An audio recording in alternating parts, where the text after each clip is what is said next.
With each loop, you find yourself finding more and more comfort in the freezing, biting wind of the mountain. Though each cycle seems to end the same way, and you just find yourself alone in a wagon again, the wind means an end, a brief respite. The flame of hope burns as bright as it can. Your companions have gathered countless powerful relics and have equipped themselves as best as they can. The burning head of the librarian helps to light the path forward. The ziggurat awaits.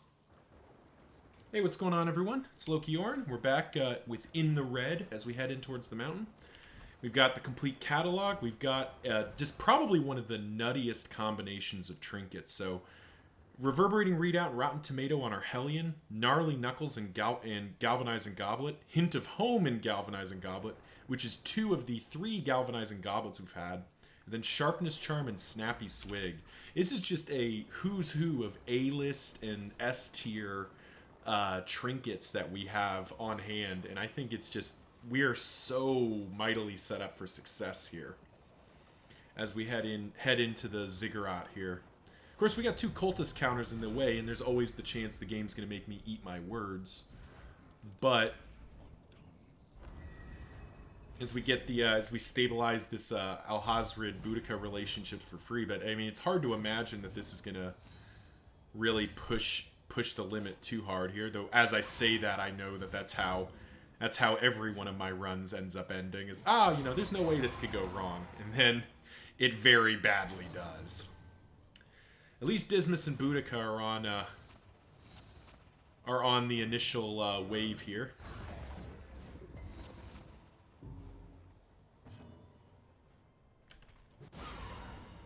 So we're just firing on all cylinders, and there's a complete catalog coming in for the early value.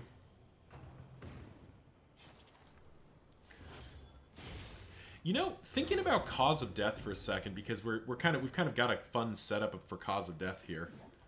You know what would make Cause of Death good? If Cause of Death ignored Death Blow resistance. I wonder if that would be a good upgrade to it. Because, like, yes, it has this kind of meme potential of this massive damage. I mean, you look here, 1 turn of setup and we've got 16 damage. That's pretty good. But, like, that's all it does, and it consumes the dots. And we would just as soon hit this guy and punch through some more damage.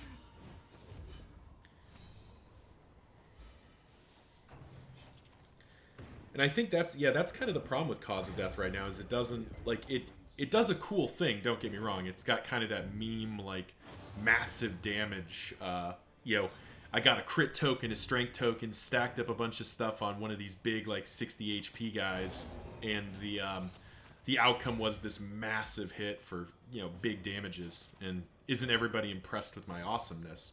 Which, yes, I'm impressed. But also, like, who cares? They still have Death's Door. Just finish the job. Probably didn't need to do that, but, no harm in it. So maybe Cause of Death, as its name kind of implies, like, what is the cause of death? The cause of death is knife. Maybe the answer there is it's one of the few skills that punches through. But that'd probably make it too strong. As we Wicked Slice. So maybe it doesn't punch, maybe it doesn't ignore death blow resistance, but maybe it... I don't know if they could do this, but what would be interesting if Cause of Death scaled. So if it hits for less than 15 damage, it does one thing. If it does more, if it's doing 15 to 30 damage, it does something else. And if it's doing more than 30 damage in a swing, maybe it is just like it ignores death blow resistance. Like it just kills. That kind of feels like that would be good. Because then you're encouraged to stack it up and like drop this big bomb, and it's not punishing you for doing well, basically. Nice for the little 4 damage. It's not going to be necessary because we're just going to Howling End to this thing. Ooh. 49 damage, or 27 to you. Oh. Even toe-to-toe's hitting for 13. 49 damage, wow. Massive overkill. Completely unnecessary. But... we do not, we don't want the cherub getting turns if we can avoid it. And then, I believe it's the Cardinals do things with corpses if you give them the chance, so let's not. Set up our crit tokens, and yeah. It almost feels like the, kind of in recent runs, you know, maybe this is just a proficiency thing of as I've gotten more, you know, more and more comfortable with the game of like, these cultist battles just don't feel very intense. Like, you know, the idea I kind of get, you know, again, going back to D&D experience, you know, the idea of having these two battles before the final fight is pretty obviously to burn out your resources a little bit so that you go into the final fight with not everything you could possibly want. The problem is that then you get this situation where I have everything I could possibly want, because I hit for 45 there, and like these fights just don't make me expend any real resources. Like the only resource I've expended really is my Hellions' health, and of all my characters, she's the one that cares the least about that. Because she's a tank. Like, if anything, I want them to hit her more, because I need her to get weak enough that she can actually use her healing stuff and get running here, as evidenced here. Now, this is where it would have been nice to have Galvanizing Goblet, unless this is a heal. Nope. Galvanizing Goblet would have been kind of good here, because, you know, this heal could have procced another turn, but, you know, clearly not the case this time.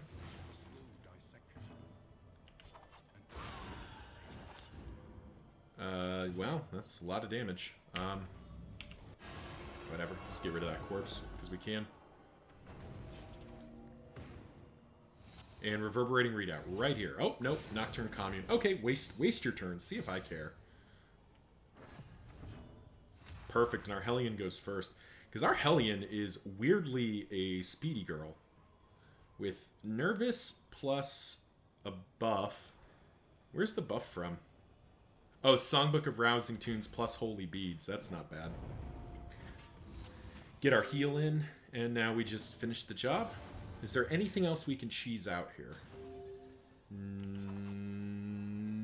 No. Okay. Huge ending hit there.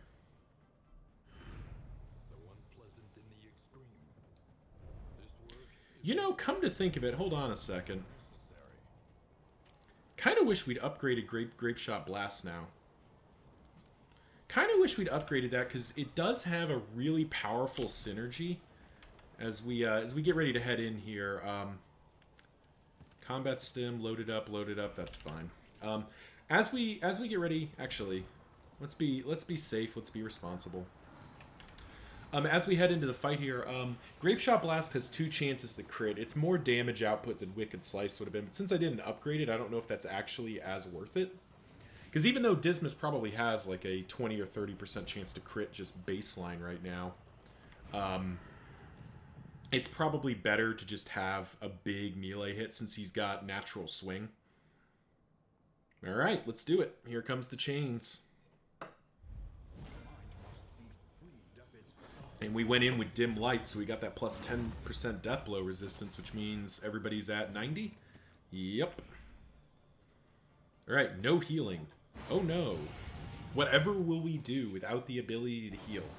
Oh right, we're just gonna, like, target the melee lock and make sure it dies. As fast as humanly possible.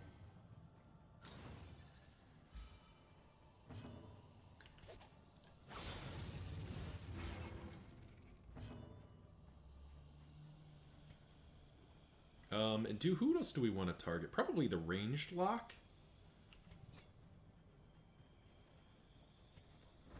Throw an Otherworldly Fragment in there. Set up Duelist Advance so we get some little off-cycle damage here.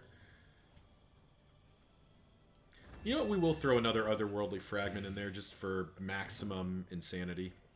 and Chaotic Offering. So the melee lock is taking 19 damage a tick for 3 turns here. Whoa! Excuse me, Occultist. Excuse me. That is not where you are supposed to be, my friend. And that was not what was supposed to happen either. Good lord. At least we got the crack back there. And got another burn in. Alhazred just getting drilled right now. Good lord. Well, that's okay. Alhazred's all melee, or is all ranged attacks anyway, so him skipping his turn here is not the worst thing, I guess. Still not great though. Are you just dead? No, you're not. Now you're just dead. Now you're dead and gone. So the melee lock is gone.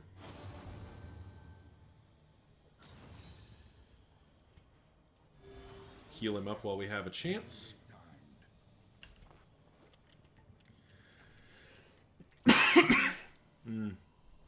You know, nothing else to do this turn but get rid of the dots. Because Alhazred skips his turn, and then Dismas can just charge forward again. And there we go. We've almost reset our formation here. Melee lock is gone.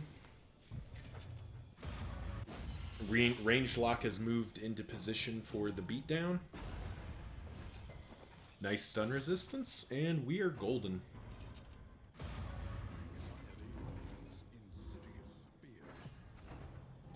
Denial of Reason. Alright, well. That's probably our least concern right now. Rotten Tomato just paying for itself here. 35 damage, and that, so this lock is almost just dead and gone as is. And we'll actually... We'll throw Otherworldly Fragment onto the healing lock, I think. Because I think the play is we just want... It's taking 10, so we need to get... So we do need to get some more damage onto it. So we go there. The Burning Stars! And the ranged lock is gone. Wonderful. And advance, and we're good. Back in formation. More or less.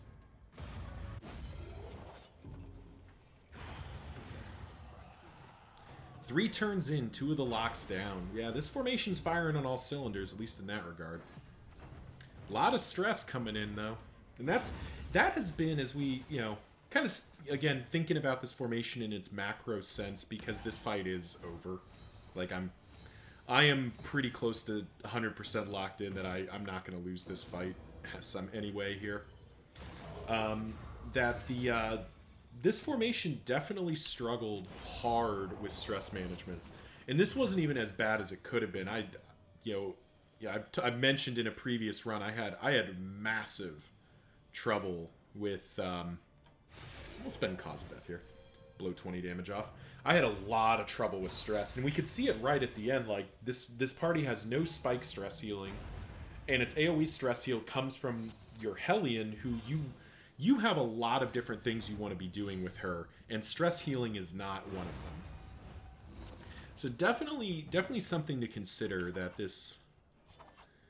So this should just kill it, right? You got the bleed, 11, 16, we're off. That kind of sucks.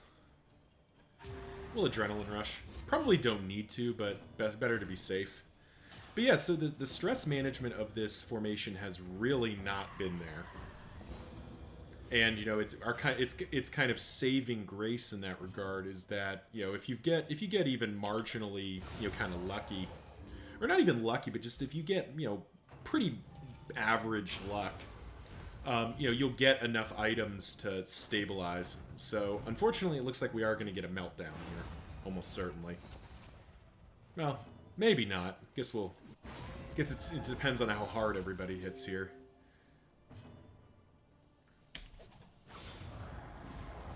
That's okay. I mean, a meltdown, like, quite literally doesn't matter at this point.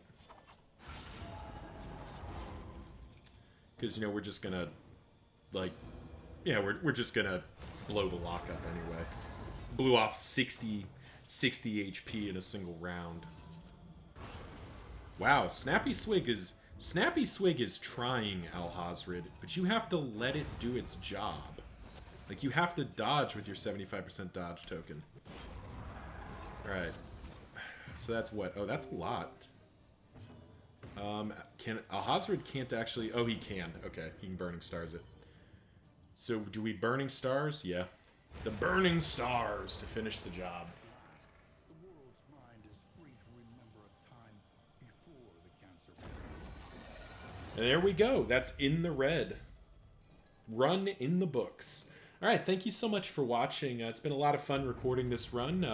Like, comment, subscribe. You all know the drill. You know, help the YouTube algorithm get my videos in front of people who, you know, like yourself, enjoy watching them. I'm going to be working on next run. I think it's going to be something that involves the occultist and the leper. Haven't figured it out yet, though, obviously. But until then, see ya.